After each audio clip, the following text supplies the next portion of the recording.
Hi, I'm Seamless, and today is Sunday.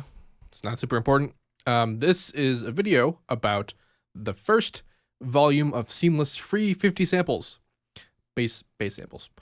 And what this is that if you go to my Patreon page, there's goals, and the goals, they have a bunch of different things.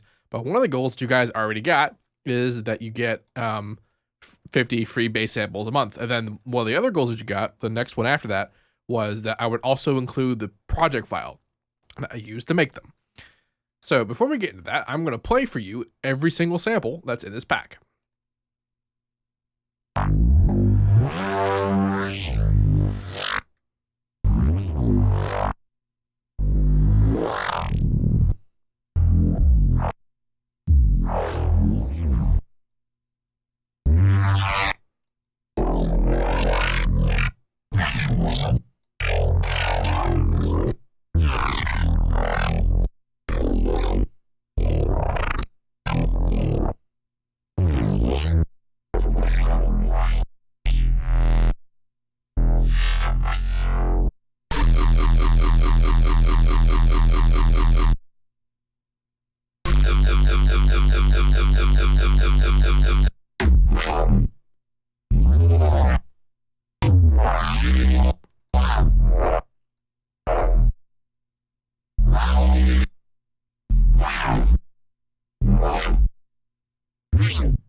So I definitely do play these at they're actually at a lower volumes because when I recorded them, I wanted to have enough headroom for you guys to work with. Also, the recording is a little bit quieter as well, so I implore you to listen to these samples for yourselves, not just on YouTube. The download link is in the description of this video, along with the link to my Patreon page where if you guys haven't already, pledged for stuff, there's all kinds of perks or whatever. It's kind of like Kickstarter. There's a video explaining it that I made a while ago, but it's in the page. And anyway, point being, this is every month. As long as I have this level of donations, I'm going to make a free pack every month of 50 samples plus this project. However, if I get more, I'm gonna increase the number of samples, and then so on and so forth, and plus other things, other cool stuff, like whatever. But go look at that if you're interested. So this is the project that I used to make these samples. So as you can see, basically what I did is I do what I normally do when I make a track, which is I make like a whole huge mess of samples, and then I kind of cut up and use only what I think is good. And so that's what these guys are. These are cuts up of what I think is good, except for this dude, which is mostly just it's just a sample. But this is because not everyone uses FL Studio, or even wants to, or can. So having samples of stuff that are just synths being played are kind of important. But most of these guys, actually, I think literally every other one except for this guy, has some pretty complex stuff going on for how I actually did it. And actually a couple of new things and combinations of new and old stuff. What I mean by that is I actually used a process of sort of resampling that I did before I used Harmor to do it. Years and years ago. And this is like the first time I've ever actually brought it back for the purposes of making a sound. So I'll go over each of these, like how they were made, because it's a little confusing. So what I did is in the mixer insert in the selected channel, I have an Edison. This is the Edison that I used to record everything that I ended up resampling, except for a couple of them that I accidentally made Edison in the channel that I used, but that's what's there. But anyway, so this first guy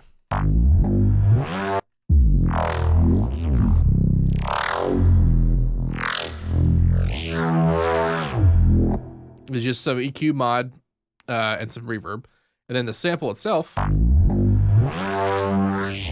was reversed, and then also I used the monophonic algorithm and I pitched it up, and that's what caused this particular sound to sound the way it does. the usage of particular algorithms and time stretching will really royally screw with your sample, which sometimes can be really cool. This occurred to me. I mean, I did this a long time ago, like I said, but the reason why I did this now actually is because BT suggested that I get into doing these kinds of destructive edits to sounds, and he was right. So anyway, the big point of what this sound sounds like is actually a result of the reversed effect on the reverb, which can be fun. So I have this next dude.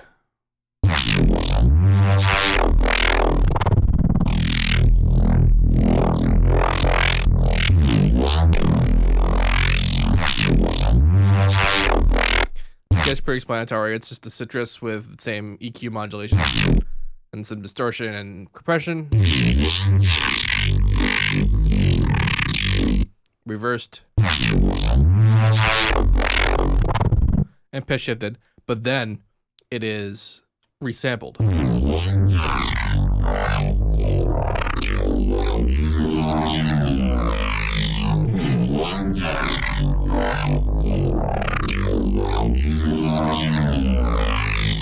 For some reason, this harmonic and some of the other ones are actually in the audio section.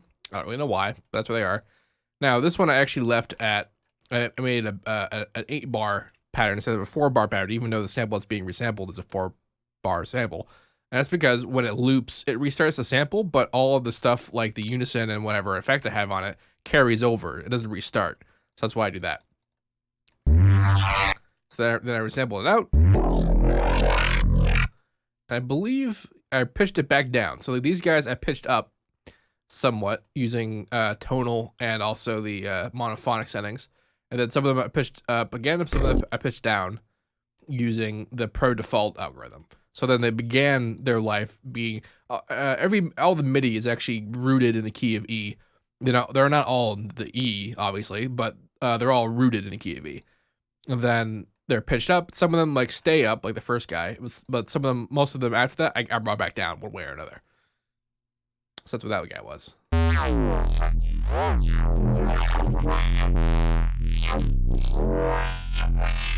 This is a harmor with it's kind of a squarish kind of sound.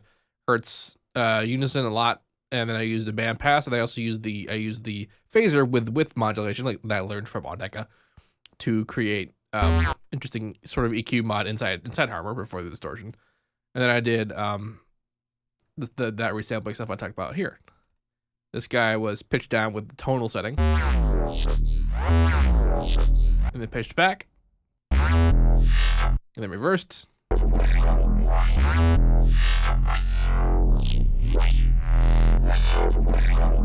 Which could be interesting.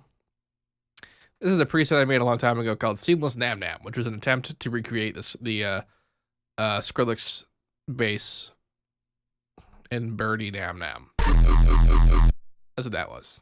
So I just included that in there because it was fun. And then this guy, I accidentally made a really bitchin' kick.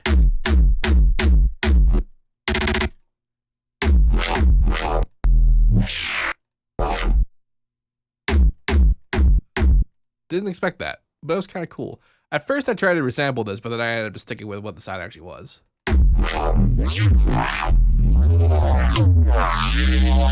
So this is actually a pretty good example of what the time stretching does to stuff. So this guy I pitched up with monophonic, and then I pitched back down with speech, which is another version of monophonic. See, these guys actually are kind of related to each other. Pro default and pro transient are both kind of the same algorithm, just the same as transient and tonal transient. I think actually pro transient might be the same as well. These three do mostly the same thing, and they kind of wash the harmonics a little bit. Monophonic and speech are very sharp sounding things, and I guess they're designed mostly to pitch up or down vocal samples in such a way that it's not as destructive. But for bass samples, it's pretty destructive. That's rather cool. So this dude was pitched up, then pitched back down,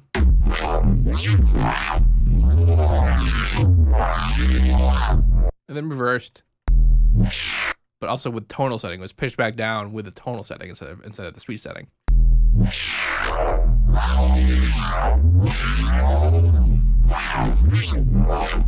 So that's a pretty good illustration of the difference between the transient or the monophonic and the tonal setting, which are the two primary methods that I use to pitch shift.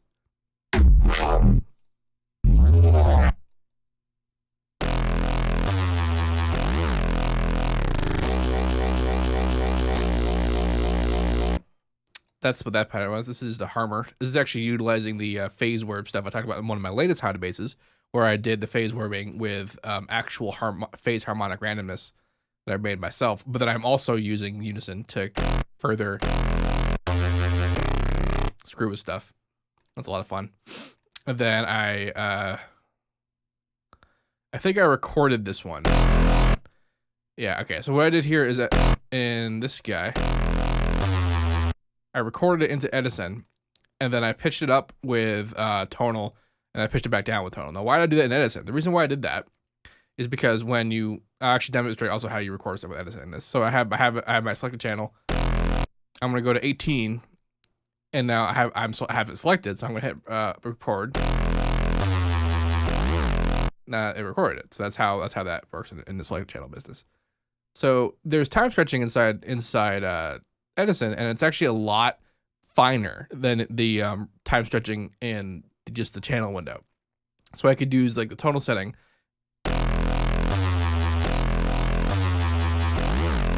and get a very slight wash effect on it. So I pitched it back up, I pitched it back down, and that got us this sound. I missed where I was. Here I am.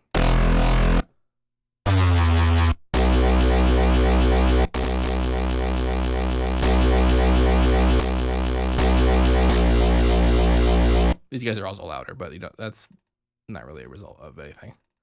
Am I doing something to them? I don't think I am. I'm wave shaping them. So yeah, there's that. So that's how that worked out.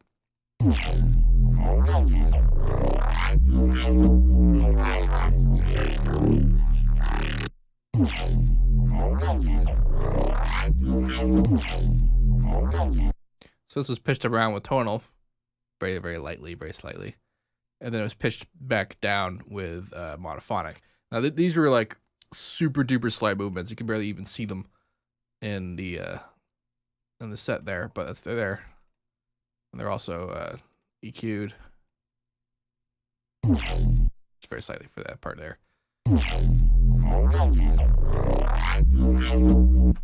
This guy was fun because I was automating the difference between the square and saw position. This is actually a variation on this guy.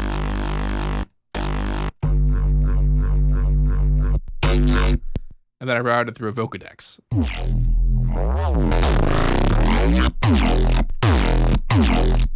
then I did the EQ modding and then compression and wave shaping. Good times. Got us these three guys. And this dude is a vocoder.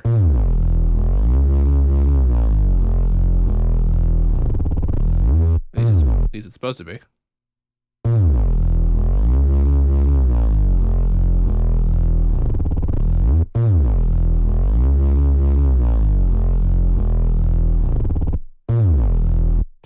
Ooh, that's a clone, isn't it?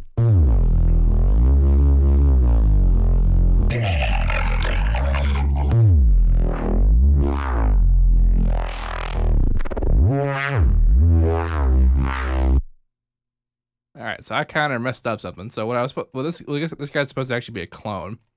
I ended up not cloning it, so that's a good job on me right there. This is supposed to go here.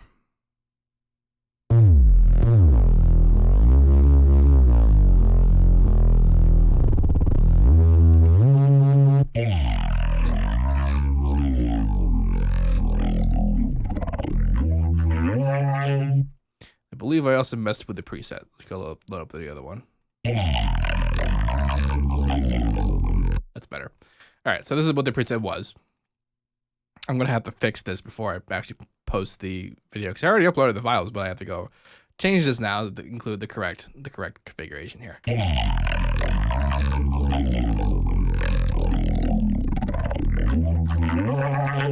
So this is just a vocoder business. It's real cool. One of the things I wanted to try was this idea of the destructive recording or editing rather with the audio, is because it could be a very cool way to sort of create uniqueness in the spectrum on things like vocoded sounds, because vocoded sounds tend to sound very vocody.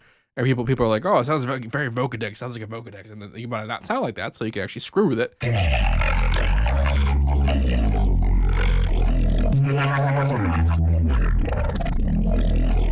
That's just a sample reversed. This is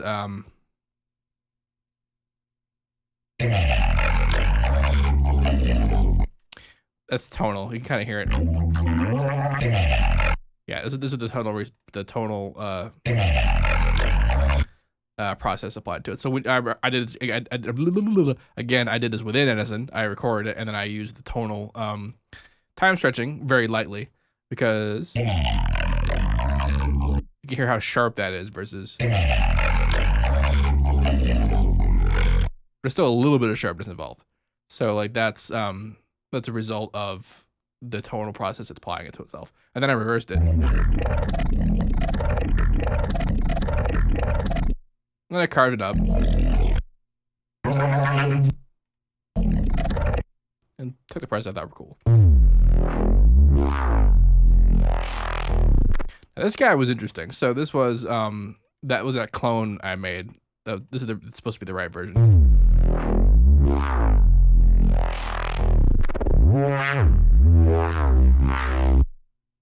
It's a lot of fun just by itself. But then what I did is I just pitched it down. I just used the resample time stretching, which just plays it slower.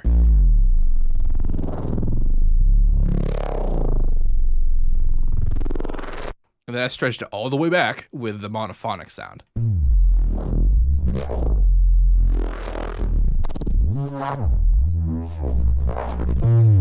And like that, this I absolutely didn't expect to happen. That was really cool. And then I basically did this exact same thing, only I did time stretching. I pitched it down with tonal. And then I pitched it back. I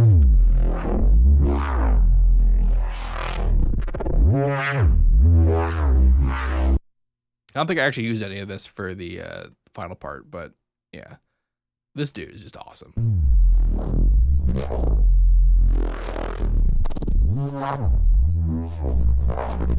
Some good fill material right there. So that's all of them. This is the project. So okay, like I said in the beginning, the download is in the description. There's two downloads, one for the folder of samples and then one for this. So if you don't use FL and you don't have access to using FL, then you can just download the samples and be on your way. But if you have FL, you can take advantage of having the source material. And that will be another download. It's larger, but it's there. I have no idea how long those downloads will last, because I'm using a free Mega account to host them, because I don't have hosting right now. So we'll just kind of see how well that works out. And if it runs out of downloads or whatever, let me know. I'll find some other way to get these to you. Actually, this is not a good way to get these to you. I think what I'll do is I'll put so the folder is just the 50 individual samples, and that's fine. But what I'll do is I'll put up the 50 samples on the SoundCloud as just a big old WAV file. You can download that if you want to. So it's a little bit of a hassle because you got to chop it up yourself, but whatever. If I run out of downloads, then that'll be what that can do. Yes. So thank you for pledging to my Patreon campaign. Thank you for giving me money to support what I do so that I can continue to do it and bring you guys all this cool content. Thank you. Thank you very much. My life is significantly awesome, and it is the result of you guys helping me out. And I am so very glad to give back. Like, I feel awesome. You guys make me feel awesome. If you have any questions about any of this, let me know. And as usual, have a nice day. XSplit, hi.